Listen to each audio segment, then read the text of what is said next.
நம்பகத்தன்மையான செய்திகளுக்கு RTM வணக்கம். நான் தியாகராஜன் முத்துசாமி. முதலில் முதன்மை செய்திகளை காண்போம்.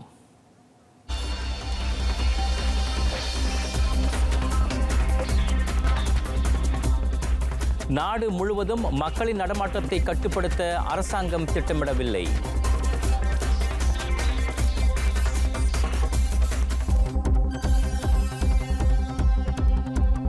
ஒரு வயது குழந்தை உட்பட 4 உயிரிழப்புகள்.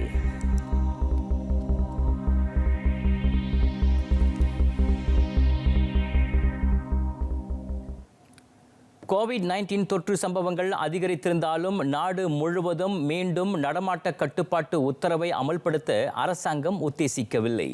தொற்று அதிவேகமாக பரவி வரும் இடங்களில் மட்டும் அந்த உத்தரவு கடுமையாக்கப்படும் என பிரதமர் தான் ஸ்ரீ மொஹிதீன் யாசின் தெரிவித்தார். நாடு முழுவதும் நடமாட்டம் கட்டுப்படுத்தப்பட்டால் பொருளாதார ரீதியில் நாடும் மக்களும் பாதிக்கப்பட வேண்டியிருக்கும் என அவர் தெளிவுபடுத்தினார். நாட்டில் குறுகிய காலத்தில் கோவிட்-19 தொற்றால் பாதிக்கப்படுவோரின் எண்ணிக்கை தொடர்ந்து அதிகரிக்கும் சாத்தியம் உள்ளது. அந்த அவசர நிலையை எதிர்கொள்ள போதுமான வசதிகளுடன் சுகாதார அமைச்சு முழு தயார் நிலையில் இருப்பதாக பிரதமர் தெரிவித்தார். சுவாச கருவி போன்ற மருத்துவ உபகரணங்களும் பாதிக்கப்பட்டவர்களுக்கு சிகிச்சை அளிக்க போதுமான பணியாளர்களும் உள்ளதாக அவர் கூறினார். வைரஸ் பரவியுள்ள இடங்களில் உள்ளவர்களை பரிசோதிக்கும் நடவடிக்கைகளையும் சுகாதார அமைச்சு அதிகரித்துள்ளது. அதனால் நாட்டில் தொற்றை கட்டுப்படுத்த முடியும் என பிரதமர் நம்பிக்கை தெரிவித்தார். தற்போதைக்கு நாடு முழுவதும் பள்ளிகள் மூடப்படாது. கோவிட்-19 தொற்றின் நடப்பு நிலவரம் கண்காணிக்கப்பட்டு சூழ்நிலைக்கு ஏற்றவாறு பள்ளிகளை மூடுவதற்கான முடிவு எடுக்கப்படும். பள்ளிகளை மூட வேண்டிய அவசியம் ஏற்பட்டால் அது குறித்து பாதுகாப்பு விவகாரங்களுக்கான மூத்த அமைச்சர் டத்தோஸ்ரீ இஸ்மாயில் சப்ரி யாக்கூப் அறிவிப்பார். அத்துடன் பள்ளிகள் மூடப்படும் முடிவு முன்கூட்டியே தெரிவிக்கப்படும் என பிரதமர் உத்தரவாதம் அளித்தார். இதுவரையில் தொற்று அதிகம் பதிவான இடங்களில் உள்ள பள்ளிகள் மூடப்பட்டுள்ளதை அவர் சுட்டிக்காட்டினார். இதனிடையே திருமணம், கூட்டம், மாநாடு போன்ற ஒன்று கூடல் நிகழ்ச்சிகளில் கலந்து கொள்பவர்களின் எண்ணிக்கையை மீண்டும் கட்டுப்படுத்த அரசாங்கம் பரிசீலித்து வருவதாக தான் ஸ்ரீ மொஹிதீன் யாசின் கூறினார். கோவிட்-19 தொற்று நிலவரம் குறித்து தமது இல்லத்திலிருந்து நேரலையாக பேசிய பிரதமர் தான் ஸ்ரீ மொஹிதீன் யாசின், நாட்டில் தொற்று சம்பவங்கள் மீண்டும் அதிகரித்துள்ளதற்கு சபா தேர்தலும் ஒரு காரணம் என ஒப்புக்கொண்டார். அந்த தேர்தல் பரப்புரைகளில் கலந்து கொண்டவர்களில் சிலர் நிர்ணயிக்கப்பட்ட நடைமுறைகளை மீறியது கண்டறியப்பட்டுள்ளதாக அவர் கூறினார். தொற்றை கட்டுப்பாட்டுக்குள் கொண்டுவர நிர்ணயிக்கப்பட்ட நடைமுறைகளை பின்பற்றி ஒட்டுமொத்த மலேசியர்களும் ஒத்துழைப்பு வழங்க வேண்டும் என பிரதமர் கேட்டுக்கொண்டார். அனைவரும் மாய் சுஜாத்ரா செயலியை பதிவிறக்கம் செய்து கொள்ளுமாறும் அவர் வலியுறுத்தினார். அந்த செயலியில் பதிவாகும் தரவுகளின் வழி தொற்றால் பாதிக்கப்பட்டவர்கள், அவர்களுடன் நெருங்கிய தொடர்பில் இருந்தவர்கள், தொற்று பதிவான இடங்களுக்கு சென்றவர்கள் ஆகியோரை கண்டறிந்து விரைந்து சுகாதார நடவடிக்கைகளை எடுக்க முடியும் என்றார் அவர். கடந்த சனிக்கிழமை நடைபெற்ற தேசிய பாதுகாப்பு மன்ற கூட்டத்தில் கலந்து கொண்ட 7 அமைச்சர்களும் 6 துணை அமைச்சர்களும் தனிமைப்படுத்திக் கொள்ள வேண்டுமென உத்தரவிடப்பட்டுள்ளது. அந்த உத்தரவை மீறுவோர் மீது நடவடிக்கை எடுக்கப்படும் என அவர் எச்சரித்தார். அக்கூட்டத்தில் கலந்து கொண்ட சமய விவகாரங்களுக்கான பிரதமர் துறை அமைச்சர் டாக்டர் ஜுல்கிஃப்லி முகமது அல் பக்ரி தொற்றால் பாதிக்கப்பட்டுள்ளார். அதனை அடுத்து பிரதமர் உட்பட அக்கூட்டத்தில் கலந்து கொண்ட அனைவரும் பரிசோதிக்கப்பட்டிருப்பதோடு தனிமைப்படுத்தப்பட்டுள்ளனர்.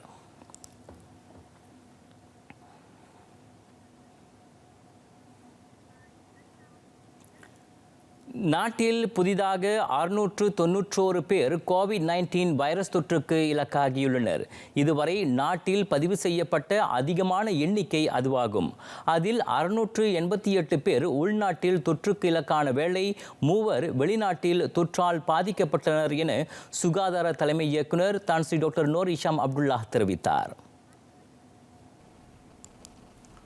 வைரஸ் தொற்றால் இன்று 4 உயிரிழந்தனர். Kes kematian ketiga iaitu kes 140 iaitu kes 12,432 merupakan bayi lelaki warga negara Malaysia berumur 1 tahun. Kes dibawa mendapatkan rawatan di Jabatan Kecemasan dan Trauma Hospital Sempurna pada 1 Oktober 2020. Keadaan kesihatan kes didapati merosot dan memerlukan bantuan pernafasan. Kes kematian yang keempat iaitu kes 141, kes ke 13,067 merupakan lelaki warga negara Malaysia berumur 85 tahun. Kes mempunyai latar belakang penyakit darah tinggi dan penyakit kesihatan mental. 691 புதிய தொற்றுகளில் 397 தொற்று கிடாவில் பதிவானது. அதில் 394 பேர் தெம்போக் சம்பவத்துடனும் 3 பாசிந்தோக் சம்பவத்துடனும் தொடர்புடையவர்கள் ஆவர். சபாவில் 219 பேருக்கு தொற்று உறுதிப்படுத்தப்பட்டது. 120 பேர் தொற்றுக்கான அறிகுறிகள் தென்பட்டவர்களிடம் மேற்கொள்ளப்பட்ட சோதனையின் மூலம் கோவிட்-19 வைரஸ் தொற்று உறுதிப்படுத்தப்பட்டது. 36 பேருக்கு மக்களின் மத்தியில் மேற்கொள்ளப்பட்ட சோதனையின் போது தொற்று கண்டிருந்தது தெரிய வந்தது. 30 பேர் பங்காவ் 19 பேர் ராமாய் தொற்று சம்பவங்களுடனும் தொடர்புடையவர்கள் ஆவர். ஸ்லாங்கூரில் 39 பேர், பேராக்கில் 8, நெக்ரி சிம்பிலானில் 7, ஜோஹோரில் 60, கோலலம்பூரில் 60, சரவாக்கில் 3, பினாங்கில் 3, புத்ராஜயா, திரங்கானு, லபுவானில் முறையே 1 தொற்றுக்கு இலக்காகினர். இதனிடையே நாட்டில் புதிதாக 2 புதிய தொற்று சம்பவங்கள் அடையாளம் காணப்பட்டன. பேராக் தைப்பிங்கில் பத்து என்ற பெயரில் ஒரு தொற்று சம்பவமும், சபா சண்டகானில் ராமாய் என்ற தொற்று சம்பவமும் அடையாளம் காணப்பட்டதாக Tan Sri doctor Noor Hisham Abdullah கூறினார். இதன் வழி நாட்டில் இன்று வரை தொற்றுகள் பதிவாகி வரும் சம்பவங்களின் எண்ணிக்கை 39ஆக அதிகரித்தது. தடுப்பு முகாம் ஒன்றைச் சேர்ந்த பணியாளர்களும் அவர்களது குடும்ப உறுப்பினர்களும் சுகாதார பரிசோதனைக்கு உட்படுத்தப்பட்டனர். அதன் வாயிலாகவே பத்து தொற்று சம்பவம் அடையாளம் காணப்பட்டதாக தான்ஸ்ரீ டாக்டர் நூர் இஷாம் குறிப்பிட்டார். இம்மாதம் 5ஆம் தேதி அவர்களில் 7 தொற்று கண்டிருப்பது உறுதி செய்யப்பட்டது. அதனை அடுத்து அவர்கள் அனைவரும் பேராக் ராஜா பிரமாய்சூரி பைனுன் மருத்துவமனையில் அனுமதிக்கப்பட்டனர். ராமாய் தொற்று சம்பவத்தில் முதலாக தொற்று உறுதிப்படுத்தப்பட்டவர் ஒரு பேருந்து ஓட்டுநர் ஆவார். சபாவிலிருந்து தீபகற்ப மலேசியாவிற்கும் சரவாக், லாபுவான் ஆகிய பகுதிகளுக்கும் பயணிப்பதற்கு தடை விதிக்கப்படுகிறது. அந்த தடை இம்மாதம் 12ஆம் தேதி தொடங்கி 25ஆம் தேதி வரை நடப்புக்கு வருகிறது. குறிப்பிட்ட காரணங்களுக்கு மட்டுமே சபாவிலிருந்து வெளியேறவோ அந்த மாநிலத்திற்குள் நுழையவோ அனுமதிக்கப்படும் என பாதுகாப்பு விவகாரங்களுக்கான மூத்த அமைச்சர் டத்தோஸ்ரீ இஸ்மாயில் சப்ரி யாக்கூப் தெரிவித்தார்.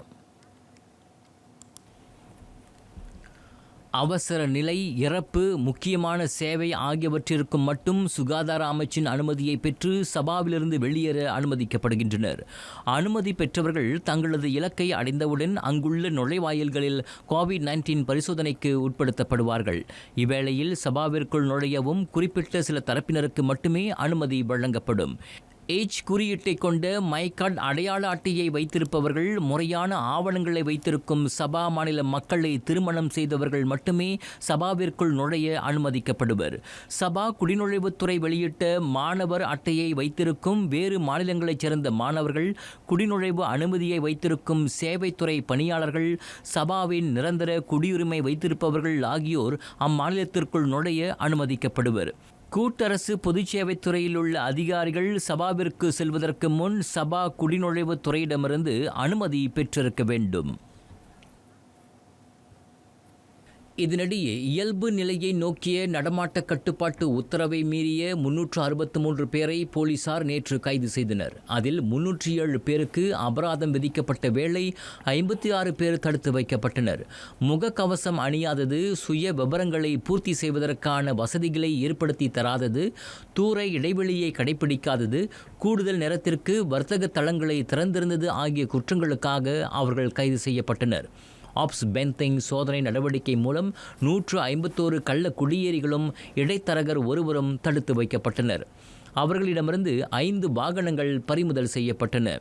அதோடு இராணுவம், போலீஸ், மலேசிய எல்லை கட்டுப்பாட்டு நிறுவனம் ஆகியவற்றின் அதிகாரிகள் ஒன்றிணைந்து 133 சாலை தடுப்பு சோதனைகளை மேற்கொண்டனர்.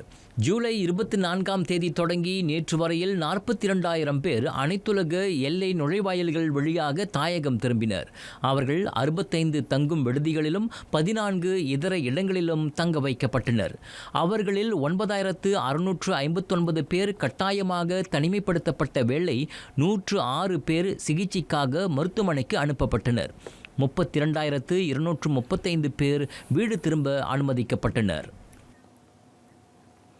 கோவிட்-19 தொற்றின் தாக்கத்தை எதிர்கொள்ள நாட்டில் இலக்கவியல் தொழில்நுட்ப பயன்பாட்டு முறை மேம்படுத்தப்பட வேண்டும். இதர நாடுகளை காட்டிலும் அந்த தொழில்நுட்பத்தை அதிக அளவில் பயன்படுத்துவதில் மலேசியா இன்னமும் பின்தங்கியே இருப்பதாக அறிவியல் தொழில்நுட்ப புத்தாக்க அமைச்சர் கைரி ஜமாலுடீன் வருத்தம் தெரிவித்தார். இலக்கவியல் தொழில்நுட்பத்தை பயன்படுத்த அமைச்சுகளும் நிறுவனங்களும் அந்த தொழில்நுட்பத்தை மேம்படுத்தும் நிறுவனங்களையே சார்ந்துள்ளன. அந்த தொழில்நுட்பத்தை பயன்படுத்த அமைச்சுகள் தெளிவான செயல் திட்டங்களை கொண்டிருக்கவில்லை. அதனால் 180 நாடுகளை உட்படுத்திய இலக்கவியல் தொழில்நுட்ப பயன்பாட்டு குறியீட்டு பட்டியலில் மலேசியா 40வது இடத்தில் உள்ளதை அமைச்சர் சுட்டிக்காட்டினார். இந்த பலவீனத்தை சரிசெய்ய இலக்கவியல் தொழில்நுட்பத்தின் மூலம் பொருளாதார வளர்ச்சியை உந்தச் செய்ய அரசாங்கம் நடவடிக்கை எடுத்து வருகின்றது. நீண்ட கால அடிப்படையில் அத்தொழில்நுட்பம் முதலீட்டாளர்களை ஈர்க்கவும் மனித மூலதனத்தை மேம்படுத்தவும் உதவும் என கைரி கூறினார். தற்போது மக்களிடையே இலக்கவியல் பயன்பாட்டை ஊக்குவிக்கும் நடவடிக்கைகள் மேற்கொள்ளப்படுகின்றன. பெஞ்சானா பொருளாதார ஊக்குவிப்பு திட்டத்தின் கீழ் மக்களின் மின்னியல் பணப்பையில் தலா 50 ரிங்கிட் பணத்தை அரசாங்கம் செலுத்தியது. சிறு நடுத்தர தொழில்துறையினர் இலக்கவியல் முறையில் வர்த்தக நடவடிக்கைகளை மேற்கொள்ள நிதி ஒதுக்கப்பட்டது. 14 ஓரிட இலக்கவியல் மையங்கள் அமைக்கப்பட்டன. அரசாங்கத்தின் இந்த திட்டங்களை சுட்டிக்காட்டிய அமைச்சர், இலக்கவியல் பயன்பாடு இனி ஒரு தேர்வல்ல, மாறாக கட்டாயம் பயன்படுத்த வேண்டிய ஒரே தேர்வு என்றார். மலேசிய இலக்கவியல் ஆய்வரங்கில் ஜூம் காணொளி வாயிலாக கைரி உரையாற்றினார். செம்மஞ்சே நீர் சுத்திகரிப்பு ஆலை இன்று காலையில் மீண்டும் செயல்படத் தொடங்கியது. அதையடுத்து நீர் விநியோக தடையால் பாதிக்கப்பட்ட 274 பகுதிகளில் நாளை தொடங்கி வெள்ளிக்கிழமை மாலை மணி 6 வரையில் நீர் விநியோகம் கட்டம் கட்டமாக வழக்கு நிலைக்கு திரும்பும் என எதிர்பார்க்கப்படுகிறது. நீரை சுத்திகரிக்கும் நடவடிக்கைகளை ஆயர் ஸ்லாங்கோர் நிறுவனம் தொடர்ந்து மேற்கொண்டு வருகிறது. இன்று நள்ளிரவு மணி 12க்குள் குறிப்பிட்ட பகுதிகளில் உள்ள பயணிட்டாளர்களுக்கு நீர் விநியோகிக்கப்படும் என ஆயர் ஸ்லாங்கோர் நிறுவனத்தின் தலைமை செயல்முறை அதிகாரி சுஹைமி கமருல் ஜமான் தெரிவித்தார். நீர் விநியோக நடவடிக்கை மொத்தம் 3 கட்டங்களாக மேற்கொள்ளப்படும். முதல் கட்டமாக சுமார் 150 பகுதிகளில் நாளை மாலை மணி 6 வாக்கில் நீர் விநியோகம் முழுமையாக வழக்கு நிலைக்கு திரும்பும். இரண்டாம் கட்டத்தில் இடம்பெற்றுள்ள 91 பகுதிகளில் உள்ள மக்கள் வியாழக்கிழமை மாலை மணி 6 வாக்கில் நீர் விநியோகத்தை பெறுவார்கள். அதே சமயம் எஞ்சிய 38 பகுதிகளில் வெள்ளிக்கிழமையன்று நீர் விநியோகம் வழக்கு நிலைக்கு திரும்பும் என சுஹாமி கமருல் ஜமான் குறிப்பிட்டார். மேல் விவரங்களை பெற ஆயர் ஸ்லாங்கோர் நிறுவனத்தின் அதிகாரப்பூர்வ அகப்பக்கத்தையும் சமூக வலைத்தளங்களையும் வலம் வரலாம். அரையாண்டு கல்வி தவணையின் விடுமுறையை கழிக்க மெட்ரிகுலேஷன் மாணவர்கள் வீடு திரும்ப அனுமதிக்கப்படுகின்றனர். இவ்வாறு வெள்ளிக்கிழமை 9ஆம் தேதி தொடங்கி 17ஆம் தேதி வரையில் கிடா, கிளந்தான், ஜோஹர் மாநிலங்களில் பயிலும் மெட்ரிகுலேஷன் மாணவர்கள் தத்தம் வீடுகளுக்கு திரும்பலாம். இதர மாநிலங்களில் பயிலும் மெட்ரிகுலேஷன் மாணவர்கள் சனிக்கிழமை தொடங்கி அக்டோபர் 18ஆம் தேதி வரையில் வீடு திரும்ப அனுமதிக்கப்படுகின்றனர். அந்த தகவலுடன் மேலும் சில உள்நாட்டு நடப்புகள். அக்டோபர் 9ஆம் தேதி முதல் பெற்றோர்கள் அல்லது குடும்பத்தினர் வார இறுதியிலும் பொது விடுமுறை நாட்களிலும் மாணவர்களை சந்திக்க மெட்ரிகுலேஷன் கல்லூரி கட்டடத்திற்குள் நுழைய அனுமதிக்கப்படுவர். சிவப்பு நிறமாக அடையாளப்படுத்தப்பட்டிருக்கும் பகுதிகளைச் சேர்ந்த மாணவர்கள் வீடு திரும்பவோ குடும்பத்தினர் வந்து சந்திக்கவோ அனுமதிக்கப்படாது என கல்வி அமைச்சின் துணை தலைமை இயக்குனர் அஸ்மான் தாலிப் ஓர் அறிக்கையின் வழி தெரிவித்தார். பயணிட்டாளர்களின் விவரங்களை உறுதிப்படுத்தாமல் சிம் அட்டைக்கான பதிவை மேற்கொண்ட 6 தொலைத்தொடர்பு நிறுவனங்களுக்கு 7 லட்சம் ரிங்கிட் வரையிலான 15 அபராதங்களை மலேசிய தொடர்பு பல்லூடக ஆணையம் விதித்தது. அதிகமான அபராத தொகை மொபைல் நிறுவனத்துக்கு விதிக்கப்பட்டது. 2,50,000 ரிங்கிட் வரையில் 5 அபராதங்கள் அந்த நிறுவனத்துக்கு விதிக்கப்பட்டன. அதனைத் தொடர்ந்து செல்காம் எக்ஸியாத்தா நிறுவனத்துக்கும் டியூன் டாக் நிறுவனத்துக்கும் முறையே 1,50,000 ரிங்கிட்டில் 3 அபராதங்கள் விதிக்கப்பட்டன. மேக்சிஸ் பிராட்பேண்ட் நிறுவனத்துக்கு 1 லட்சம் ரிங்கிட்டில் 2 அபராதங்கள் விதிக்கப்பட்ட வேளை YTL கம்யூனிகேஷன் நிறுவனத்துக்கு 40,000 ரிங்கிட்டில் ஓர் அபராதமும் டோன் பிளாஸ் நிறுவனத்துக்கு 10,000 ரிங்கிட் அபராதமும் விதிக்கப்பட்டது. ஏர் ஏஷியா ஜப்பான் கார்ப்பரேஷன் நிறுவனத்தின் சேவை நேற்று தொடங்கி நிறுத்தப்பட்டதாக ஏர் ஏஷியா குழுமம் அறிவித்தது. உலக பொருளாதாரத்தில் பெரும் தாக்கத்தை ஏற்படுத்தியுள்ள கோவிட்-19 வைரஸ் தொற்றால் அந்நிறுவனத்தின் சேவை நிறுத்தப்பட்டது. அந்த முடிவால் ஜப்பானில் செயல்பட்டு வந்த ஏர் ஏஷியா விமான நிறுவனத்தின் உள்ளூர் வெளியூர் பயணங்கள் மட்டுமே தடைப்பட்டுள்ளன. பயணத்தடை அகற்றப்பட்ட பின்னரும் ஜப்பானிய எல்லைப்பகுதி திறக்கப்பட்ட பின்னரும் மலேசியா, தாய்லாந்து, பிலிப்பீன்ஸ் முதலிய நாடுகளில் செயல்படும் ஏர் ஏஷியா நிறுவனங்களின் மூலமாக ஜப்பானுக்கான விமான பயணச் சேவை மீண்டும் தொடங்கும். தலைநகரில் சாலையோர கார் நிறுத்துமிட சேவை கட்டணத்தை நாளை தொடங்கி ஜோம் பார்க்கிங் செயலி வழியாக செலுத்தலாம். கடந்த மாதம் 30ஆம் தேதியோடு நிறைவடைந்த இயந்திர கட்டண சேவைக்கு பதிலாக அந்த செயலி அறிமுகப்படுத்தப்பட்டுள்ளது. அக்டோபர் 1 அமலுக்கு வந்த easy smart park, flex parking, விலாயா பார்க்கிங், எம் கேஷ் ஆகிய 4 இணைய பணப்பை செயலிகள் வரிசையில் ஜோம் பார்க்கிங்கும் கூடுதல் ஒன்றாக இணைக்கப்பட்டுள்ளது. இந்த புதிய கட்டண முறையை வழக்கப்படுத்திக் கொள்ளுமாறு கோலாலம்பூர் மாநகர் மன்றம் மக்களை கேட்டுக்கொண்டுள்ளது. சிறு வியாபாரிகளுக்கு உதவ 32 லட்சம் ரிங்கிட் பெருமானமுள்ள மானிய உதவி திட்டத்தை மலேசிய ஃபேஸ்புக் நிறுவனம் அறிவித்துள்ளது. அந்த மானியத்திலிருந்து ஒவ்வொருவருக்கும் தலா 9,400 ரிங்கிட் வழங்கப்படும் என அந்நிறுவனத்தின் இயக்குனர் நிக்கோல் தான் தெரிவித்தார். 9,400 ரிங்கிட்டில் 5,900 ரிங்கிட் ரொக்கமாக வழங்கப்படுவதோடு 3,500 ரிங்கிட் விளம்பரப்படுத்தும் நடவடிக்கைகளுக்காகவும் பயன்படுத்தப்படும் என நிக்கோல் தான் குறிப்பிட்டார். சம்பந்தப்பட்ட மானியத்திற்கு விண்ணப்பம் செய்பவர்கள் ஃபேஸ்புக் அகப்பக்கத்தை வைத்திருக்க வேண்டிய அவசியம் இல்லை. இம்மாதம் 12ஆம் தேதி வரை விண்ணப்பிக்கலாம். 300க்கும் மேற்பட்ட வியாபாரிகளுக்கு இந்த உதவி செய்யப்படும். உலக வங்கியின் சிறு வியாபாரிகளை உட்படுத்திய அறிக்கையில் ஏறக்குறைய 58 விழுக்காடு மலேசிய சிறு நடுத்தர வியாபாரிகள் அடுத்து வரும் மாதங்களில் கையில் பணப்புழக்கம் குறித்து கலக்கமுற்றிருப்பதாக குறிப்பிடப்பட்டுள்ளது. நாட்டின் மொத்த உள்நாட்டு உற்பத்தியில் சிறு நடுத்தர தொழில்துறையினர் 38.9 விழுக்காடு பங்களிப்பு செய்கின்றனர்.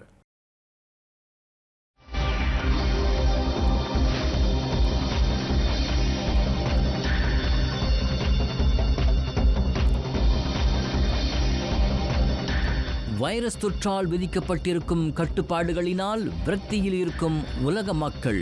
சீனாவிலோ சுற்றுலா தலங்களை மொய்க்கும் மக்கள் கூட்டம். விபரம் உலக நடப்புகளில். Alami kuasa berpanjangan Energizer.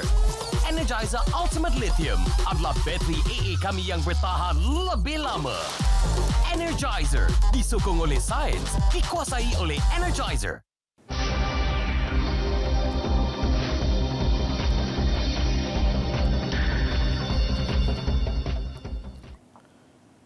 Virus தொற்றின் விளைவுகளினால் சோர்வடைய வேண்டாம். அது அத்தொற்றை கட்டுப்படுத்தும் ஆற்றலுக்கு அச்சுறுத்தலாக அமையும் என WHO உலக சுகாதார நிறுவனம் ஐரோப்பிய நாடுகளுக்கு எச்சரித்தது. ஒவ்வொரு நாடும் வெவ்வேறு அளவிலும் வழியிலும் சோர்வடைந்துள்ளதாக ஐரோப்பிய நாடுகளில் மேற்கொள்ளப்பட்ட ஒருங்கிணைந்த ஆய்வு தரவில் அது தெரிய வந்திருப்பதாக WHO உலக சுகாதார அமைப்பின் ஐரோப்பியத்துக்கான இயக்குனர் டாக்டர் ஹான்ஸ் கிளாச் தெரிவித்தார்.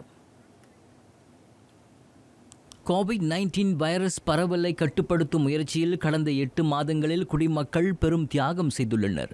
இந்த நிலையில் விரக்தியும் அலட்சிய உணர்வும் எளிதில் ஏற்படுவது இயற்கை. எனவே ஐரோப்பிய நாடுகளில் அதிகரித்து வரும் தொற்றுச் சம்பவங்களை எதிர்கொள்வதற்கான புத்துணர்ச்சியை பெற மக்களின் கருத்துக்களை கேட்டு அவர்களுடன் ஒத்துழைத்து புதிய அணுகுமுறைகளின் வழி தொற்றை கட்டுப்படுத்த முயற்சிக்குமாறு டாக்டர் ஹான்ஸ் கிளாச் அறிவுறுத்தினார். அந்த ஆலோசனைக்கு சில நாடுகள் முன்னெடுத்திருக்கும் முயற்சிகளை அவர் சுட்டிக்காட்டினார். அந்த வகையில் இங்கிலாந்தில் மக்களுடன் கலந்தாலோசித்து அவர்களின் உணர்ச்சிகளை மதிப்பாய்வு செய்யும் நடவடிக்கை முன்னெடுக்கப்பட்டது. டென்மார்க்கில் மாணவர்கள் மீண்டும் பல்கலைக்கழகத்திற்கு திரும்ப அங்குள்ள நகராண்மை கழகங்கள் மாணவர்களை உட்படுத்தி அவர்களுக்கான விதிமுறைகளை வரைந்தன. துருக்கியில் மக்களின் உணர்வுகளை அறிந்து கொள்ள சமூக வலைத்தள ஆய்வு மேற்கொள்ளப்பட்டது. ஜெர்மனிய அரசாங்கம் ஆலோசகர்கள், வரலாற்று அறிஞர்கள், சமூக அறிவியலாளர்கள் ஆகியோருடன் கலந்தாலோசித்ததாக டாக்டர் ஹான்ஸ் கிளாச் சொன்னார். 'Alami kuasa berpanjangan Energizer. Energizer Ultimate Lithium adalah bateri AA kami yang bertahan lebih lama. Energizer disokong oleh sains, dikuasai oleh Energizer. Energizer Ultimate Lithium adalah bateri AA kami yang bertahan lebih lama. Energizer disokong oleh sains, dikuasai oleh Energizer. இந்தோனேசியாவில் மனநலம் பாதிக்கப்பட்டவர்கள் வீடுகளில் பூட்டப்படுவதோடு திண்ணைகளில் சங்கிலியால் கட்டியும் வைக்கப்படுகின்றனர். மனநலம் பாதிக்கப்பட்டவர்களை சமாளிக்கும் ஒரு முயற்சியாக அவர்களை பராமரிப்பவர்கள் அவ்வாறு செய்கின்றனர். எனினும் மிருகத்தன்மைக்கு இணையான ஒரு செயல் அதுவென மனித உரிமை அமைப்புகள் கண்டித்திருக்கின்றன. மனநலம் பாதிக்கப்பட்டவர்களில் சிலர் சீரான நிலைக்கு திரும்பி ஏதுவான மருத்துவ சிகிச்சைகளை பெற்று நலமடைந்து வந்தாலும் கோவிட்-19 பெருந்தொற்று பரவலால் மீண்டும் அவர்கள் பழைய நிலைக்கு தள்ளப்பட்டுள்ளனர். 40 வயதான ரவுஃப் கடந்த சில ஆண்டுகளுக்கு முன்பு வரை பல ஆண்டுகளாக சங்கிலியால் பூட்டப்பட்டு திண்ணையிலேயே காலம் கடத்தி வந்தார். சில ஆண்டுகளுக்கு முன்புதான் அவருக்கு விருப்பமான இடங்களுக்கு தானாகவே சென்று வர அவரது மகன் அனுமதி அளித்தார். இருந்தும் கோவிட்-19 பெருந்தொற்று ரவுஃபை மீண்டும் சங்கிலி பிடிக்கு தள்ளியது. வெளியில் செல்ல அனுமதித்தால் தற்போதைய சூழலில் ரவுஃப் தொற்றுக்கு ஆளாக நேரிடலாம் என அஞ்சுவதாக சுலாவேசி போலிவாலி பகுதியில் ரவுஃபை கவனித்து வரும் அவரது உறவினர் தெரிவித்தார். அதோடு தொற்றால் அமலில் இருக்கும் முடக்க நிலையால் ரவுஃப் அன்றாடம் உட்கொள்ளக்கூடிய மருந்துகள் கிடைப்பதில்லை. இதனால் ரவுஃப் தன்னையே காயப்படுத்திக் கொள்ளும் நிலையும் ஏற்படலாம் என அவர் அச்சம் தெரிவித்தார். இம்மாதம் 10ஆம் தேதி அனுசரிக்கப்படும் உலக மனநல தினத்தை முன்னிட்டு HRW மனித உரிமை கண்காணிப்பு அமைப்பு இந்த செய்தியை வெளியிட்டுள்ளது. நேபாளத்தில் வறிய நிலையிலுள்ள ஆதரவற்ற சிறார்களுக்கு அடைக்கலம் வழங்கி வருகிறார் அமெரிக்காவை பிறப்பிடமாக கொண்ட மேகி டாயின். அவரது உன்னத முயற்சியில் உருவாக்கப்பட்ட அன்பு இல்லத்தில் தற்சமயம் 54 சிறார்கள் ஆதரவு பெற்று வருகின்றனர். தமது இடைநிலைப்பள்ளி பருவத்தில் அமெரிக்காவிலிருந்து நேபாளத்தை சுற்றி பார்க்க வந்த டாயின் அங்கேயே நிரந்தரமாக தங்கிவிட்டார். ஹீமா என்ற 6 வயது சிறுமி கட்டாயத்தின் பேரில் கல் உடைத்து கொண்டிருந்த சம்பவம் அவரது வாழ்க்கையை புரட்டி போட்டது. அந்த அவல நிலையை கண்டு மனமுடைந்து போன டாயின் அச்சிறுமிக்கு ஆதரவளிக்க முடிவு செய்தார். தனது சேமிப்பு பணத்தை சிறுமியின் கல்விக்காக செலவு செய்தார் டாயின். வறுமையிலுள்ள மேலும் அதிகமான சிறார்களுக்கு உதவ வேண்டும் என்ற எண்ணம் தோன்ற டாயின் 2008ஆம் ஆண்டில் கோபிலா வேலி அன்பு இல்லத்தை உருவாக்கினார். அவரது அந்த முயற்சி பல சிறுவர்களின் வாழ்க்கையில் விடியலை ஏற்படுத்தியது. குறிப்பாக பள்ளிக்கு செல்ல வசதியில்லாத 450 சிறார்கள் தற்போது டாயினின் இந்த அன்பு இல்லத்தில் கல்வி கற்கின்றனர். சிறுவர்களுக்கு முறையான கல்வியை வழங்குவதன் வாயிலாக மட்டுமே வறுமையை வேரறுக்க முடியும் என திண்ணமாக கூறுகின்றார் டாயின். தேசிய தினத்தை முன்னிட்டு வழங்கப்பட்டுள்ள 8 நாள் விடுமுறையில் சீன மக்கள் இயற்கை எழில் நிறைந்த சுற்றுலா தலங்களுக்கு படையெடுத்துள்ளனர். கண்களுக்கு குளிர்ச்சியையும் மனதுக்கு அமைதியையும் தரும் மலை குகைகள் அவர்களின் முக்கிய தேர்வாக அமைந்துள்ளன. வடமேற்கு மாநிலமான ஜான்சியின் யுவாஹின் நகரில் அமைந்துள்ள ஹுவாஷான் மலை சீனாவின் முதன்மை சுற்றுலா தலமாக பிரசித்தி பெற்றுள்ளது. செங்குத்தான ஆபத்தான பாதைகளை கொண்ட இந்த மலையில் 5 உச்சிகள் உள்ளன. ஒவ்வொரு உச்சியிலும் வெவ்வேறு ரம்மியமான இயற்கை அதிசயங்களை கண்டு ரசிக்கலாம். சில உச்சிகளில் சூரியன் உதிப்பதையும் மேக கூட்டங்களையும் தெளிவாக பார்க்க முடியும். மேலும் சில உச்சிகளில் தாமரை பூ வடிவிலான பெரிய பாறை, காண அரிய தாவரங்கள் போன்ற அதிசயங்கள் உள்ளன. கேட்டு வியக்க புராண கதைகளும் இருக்கின்றன. இந்த 5 உச்சிகளில் 2154.9 மீட்டர் கொண்ட சவுத் பீக் என்ற உச்சியே மிக உயரமான உச்சியாக திகழ்கிறது.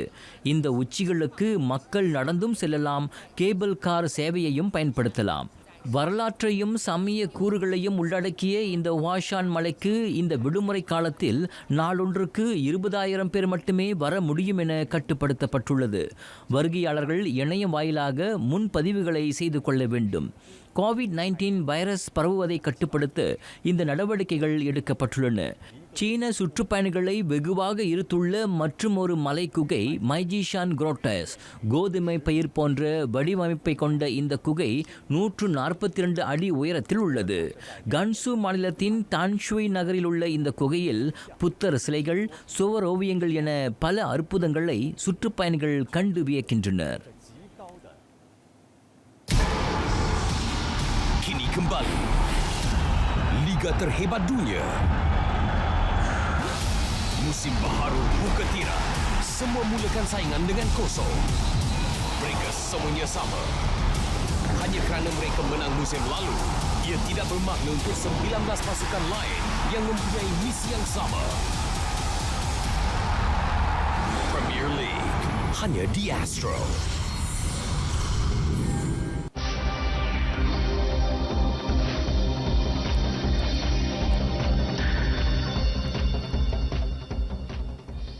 தலையில் முக்காடு அணிந்து சொமாலியா பெண் பயிற்றுனர்கள் கூடைப்பந்து விளையாட்டாளர்களுக்கு பயிற்சி அளிக்கின்றனர்.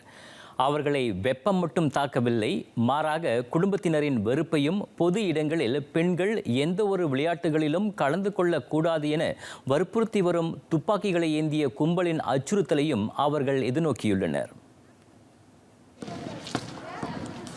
நாங்கள் வெளிப்படையாக கூடைப்பந்து பயிற்சியில் ஈடுபடுகிறோம் என்று சொல்ல முடியாது. பள்ளிக்கு பல்கலைக்கழகத்திற்கு செல்வது போல பாசாங்கு செய்து புத்தக பைகளில் விளையாட்டு உடைகளையும் காலணிகளையும் மறைத்து எடுத்து செல்வதாக கூறுகிறார் காற்பந்து கைப்பந்து விளையாட்டாளரான 20 வயது ஃபர்டௌசா ஓமார் அஹ்மத். பயிற்சியில் ஈடுபடுவதை மற்றவர்களிடமிருந்து மறைக்கவும் பாதுகாத்து கொள்ளவும் இவர்கள் உயர்ந்த கான்கிரீட் சுவர்களுக்கு பின்னால் பயிற்சியை மேற்கொள்கின்றனர். தற்போது பயிற்சியாளராக இருக்கும் 40 வயதான சுஹாம் ஹசன் சொப்ரான் 1991ஆம் ஆண்டு ஏற்பட்ட சொமாலியா உள்நாட்டு போருக்கு பின்னர் 2009ஆம் ஆண்டு மீண்டும் விளையாடத் தொடங்கினார். சொப்ரான் தன் நண்பர்களோடு இணைந்து 30ற்கும் மேற்பட்ட பெண்களுக்கு கூடைப்பந்து பயிற்சியினை வழங்கி வருகின்றார். இருப்பினும் அவர்கள் சொல்லிக் கொடுக்கும் இடங்களில் இன்னமும் பொறுப்பற்ற நபர்களின் தொந்தரவுகளும் தாக்குதல்களும் நடந்த வண்ணமே இருக்கின்றன. 6 பிள்ளைகளுக்கு தாயான மற்றும் ஒரு பயிற்சியாளரான 39 வயது ஃபடுமா அலி அப்டி ரஹ்மான் சொமாலியாவை பிரதிநிதித்து ஆப்பிரிக்கா டிபவுத்தியிலும் உகாண்டாவிலும் போட்டிகளில் கலந்து கொண்டுள்ளார். இந்த பெண்களுக்கென எந்த ஒதுக்கீடும் இல்லை. பயிற்சியாளர்கள் தாங்கள் சொந்தமாகவே வசூல் செய்த பணத்தில் மலிவான விலையில் விளையாட்டாளர்களுக்கு பரிசுகளை வாங்கி தருகின்றனர். எனினும் மனதுக்கு பிடித்ததை செய்கிறோம் என்ற நிம்மதி இவர்களுக்கு உண்டு.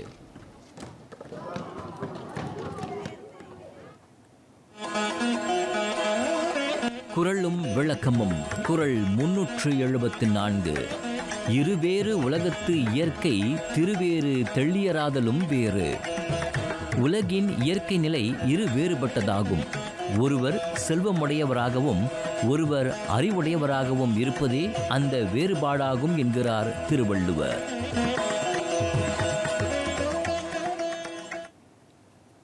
துபாயின் சவாரி பூங்கா 2 ஆண்டுகளாக மேற்கொள்ளப்பட்ட தரம் உயர்த்தும் பணிகளுக்கு பின்னர் மீண்டும் சுற்றுப்பயணிகளுக்கு திறக்கப்பட்டிருக்கிறது. 294 ஏக்கரில் ஏறக்குறைய 3000 விலங்குகளின் உறைவிடமாக விளங்கும் அந்த பூங்காவின் காட்சி தொகுப்புடன் விடைபெறுகிறேன். மீண்டும் சந்திப்போம்.